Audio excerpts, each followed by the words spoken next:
Hey guys, and welcome back to this channel. In this video, I'm going to be showing you how you can sort folders and files on Windows 11.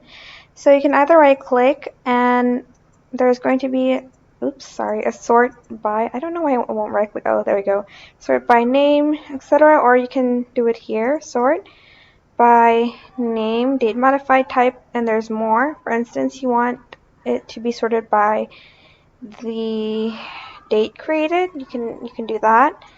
You can also do it ascending or descending. I like to sort it by name though. You can also group it by name, date modified, etc., etc. Title, tag, categories, and for instance, name is going to group it by name, and you can minimize this bit, as you can see.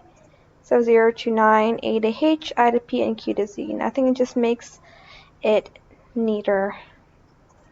But that is basically it. I hope this tutorial was helpful for you guys. Don't forget to like, comment, share, and also subscribe to this channel if you haven't done that. If you have any questions, just leave it in the comment section down below and I will try my best to answer them all. Thank you so much for watching. Bye!